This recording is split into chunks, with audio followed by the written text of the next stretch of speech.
I can work while thou talkst with thy friends. It's okay. I don't exactly have a whole lot of friends at school. You see, when I was younger, I was advanced a grade or two. Promoted. Skipping a year here, a year there. Every time I thought I was settling in, I'd just get bumped into a new homeroom. A whole new set of kids. I guess I never got very comfortable with social situations. Thou hast always seemed most comfortable with me. Yeah, but that's different. Nay, I think not.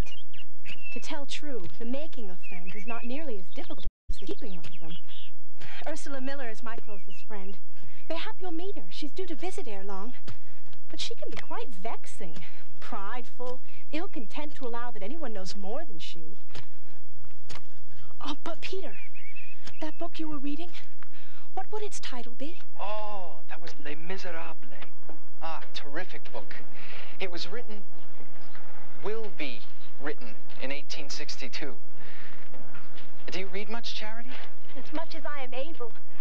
I've read the good book, of course, and Pilgrim's Progress. And my schoolmaster gave me 2 of Master Shakespeare's works, Julius Caesar and A Midsummer Night's Dream.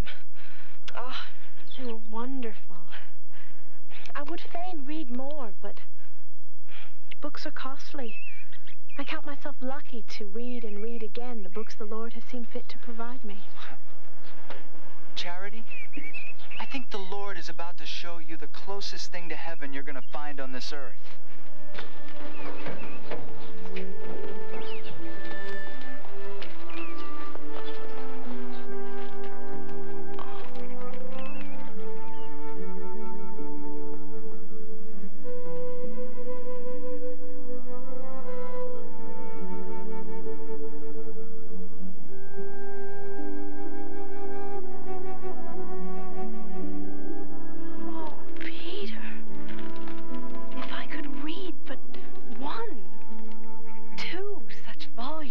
You can read as many as you like, through my eyes. Really? Wouldst thou really do such a thing for me? We'll start out with something you're familiar with. Shakespeare, maybe. And work our way up to the 18th, 19th centuries.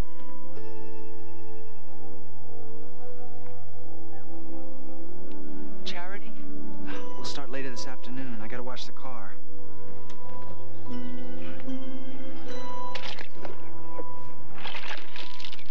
Peter, if a car is but a kind of carriage, why must thou wash a carriage? Washing a horse, aye, that I can understand. But this other... You'd be surprised how many otherwise rational human beings think of their cars as almost living creatures. Ah, and must thou change the straw in the barn beneath thy carriages as well? Cute, Charity. Cute. Charity. Charity. Father has asked me to fetch some water if thou would not mind. Our well has been tainted. We can drink not from it. Of course, Ursula. As much as you need. Come.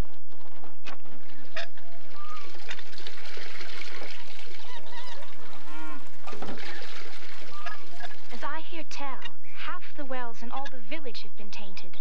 How it has come to pass, no one knows. But I believe it to be an ill omen.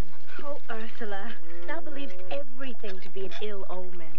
And how else to account for this plague which has sore afflicted us?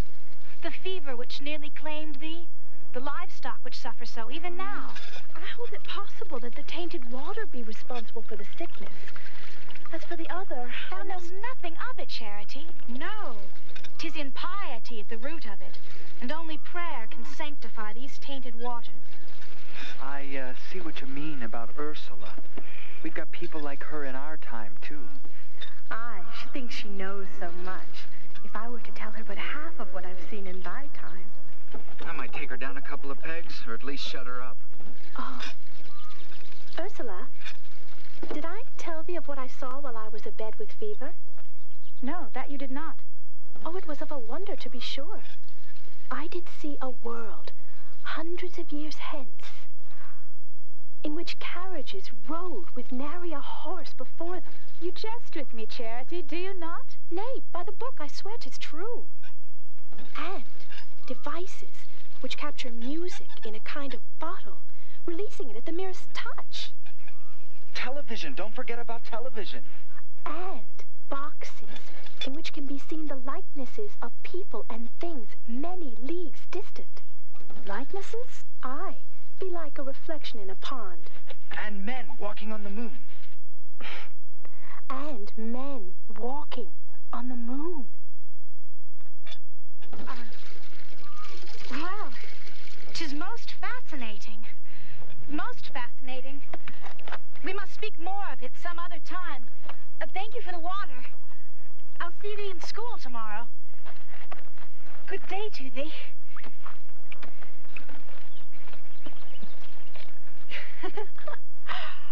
Oh, she doubtless thinks me addled, but 'twas worth it for the look on her face.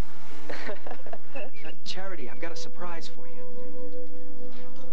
I talked my father into taking me on a business trip with him to Washington, D.C. Do you remember when I showed you that plane? The carriage that travels through the sky. Oh, are you back to that fancy again, Peter? Next thou wilt be avowing that men do walk on the moon. You're right, Charity. Absolutely ridiculous. I won't say another word. I should have known I couldn't put anything past you, Charity.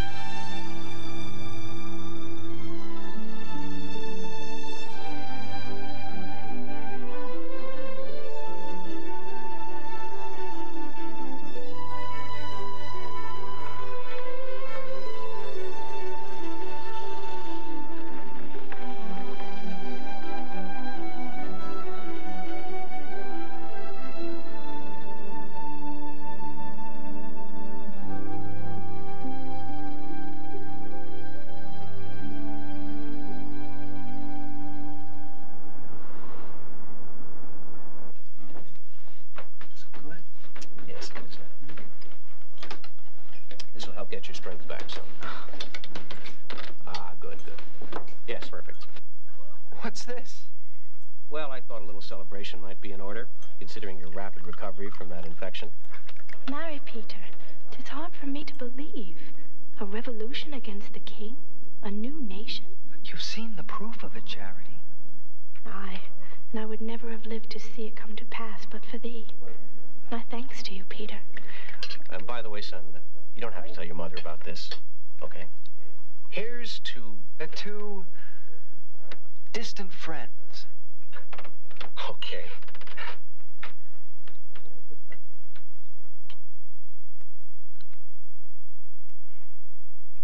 Charity? Is there something amiss? What? Oh, nay. Nothing at all, Father. Peter, what, pray tell, was that? A Chardonnay. A wine. Haven't you ever tasted wine before? Nay, but I am not disposed against further experiment.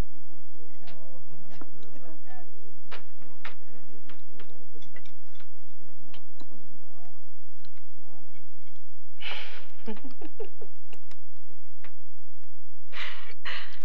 find something amusing, Charity? Nay. Just a thought. A passing thought.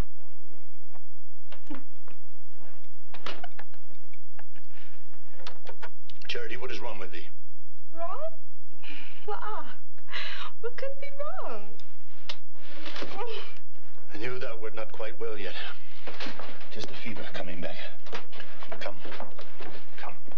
To bed with thee most speedily. Marry, Father, I feel fine. 'Twas a terrible thing you let me do, Peter Wood. Took me the better half of the morning to convince Father I was well and fine and let me rise from my sick bed. I'm sorry if I caused you any problem, Charity. Nay, 'twas not a real problem. But I am sorely troubled by something. Ursula Miller said an ill thing to me today. Said it was an untruth about the 13 states. Avowed that I was devil-ridden. And Ursula Miller has been my best friend. Charity? Did you say devil-ridden? Aye.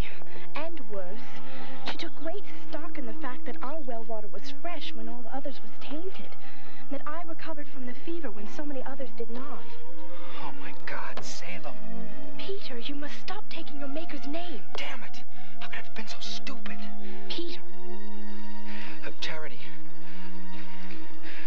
Not another word to anybody. Tell Ursula that you've been fooling, making up stories to amuse her. It would not be right. Forget what's right. Tell her that it was all a pack of lies. Tell her now. I must milk the cow first. Oh, Charity, please. Nay, the cow must be milked. Well, then milk her faster than she's ever been milked before. Just go. Oh, Mercy. Mercy, no. Charity, what is it?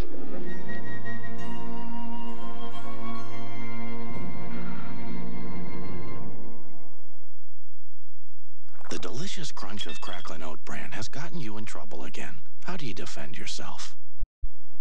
Did you eat all the crackling oat bran?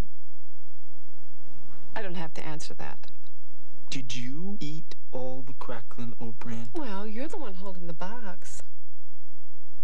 Did you eat all the crackling oat bran? What crackling oat bran? With the irresistibly sweet taste of Kellogg's crackling oat bran, an open box is an empty box.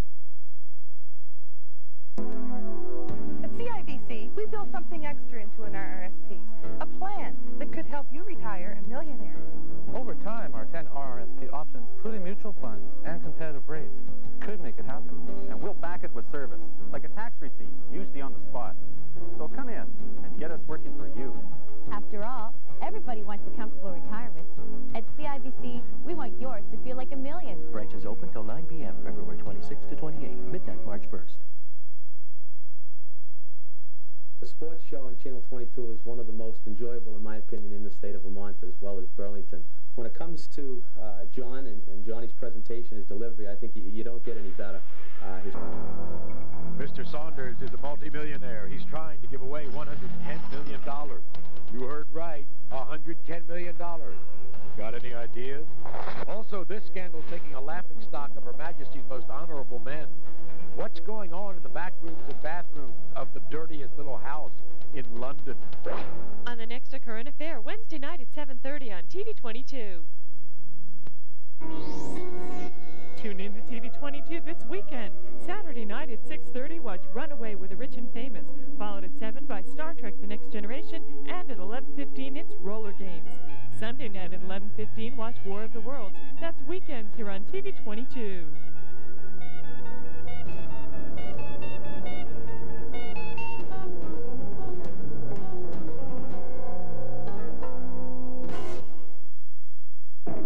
A time warp alters the future, and the crew finds itself at war on an all-new episode of Star Trek The Next Generation. Saturday night at 7 on TV 22.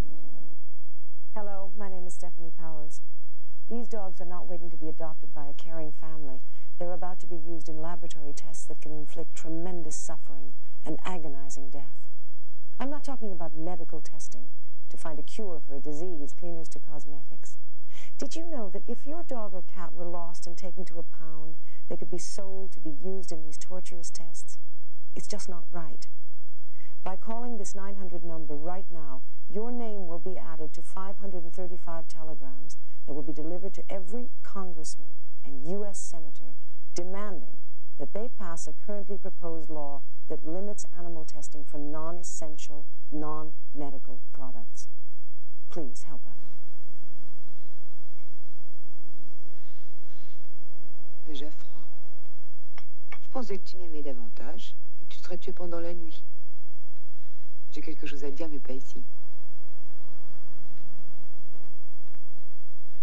A lot of hopes. I think we all have hopes, a handful of hopes that we hope will come true one way or the other in our life. And along with the hopes, though, Paul, what do you have? Well, you have fears. Exactly. You have the fears. You can't really have one without the Exactly. So tonight we thought we would share with you my hopes and also my fears for coming decades. These would be your personal hopes then, and also your personal fears. That's right. Here we go. Here's my first hope, that the United States government will find a way to reduce trade deficit with Japan. My fear, on the other hand, we'll have to buy junky American products instead of really good Japanese stuff.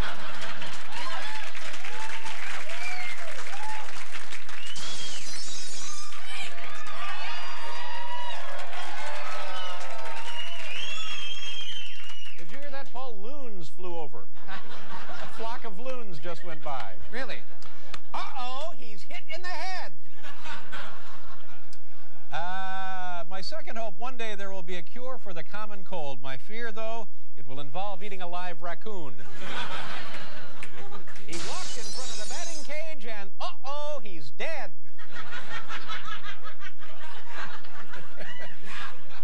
Number 3, the troubled Trump marriage will reach an amicable conclusion. That's my hope. My fear, however, is that we'll soon be flying the Ivana shuttle. Thank you very much, man. My hope, James Buster Douglas will have a long and profitable career as world heavyweight champion. My fear, that he'll meet Robin Givens. There.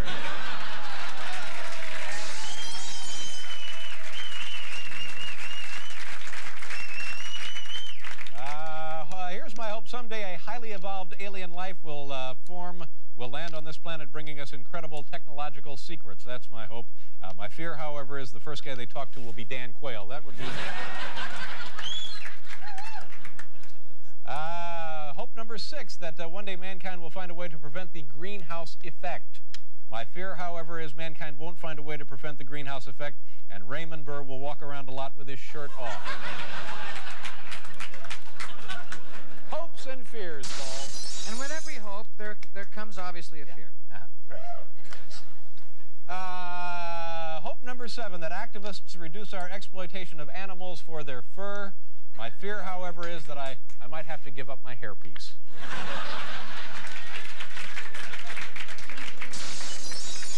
He's hit in the head with the bat. Oh, no! Hope number 8, Glasnost will increase our cultural ties with the Soviet Union. My fear, more commercials featuring Yakov Smirnoff.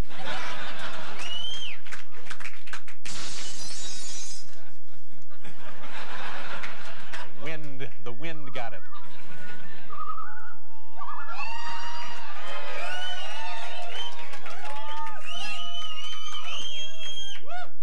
The crowd really entertained by sound effects.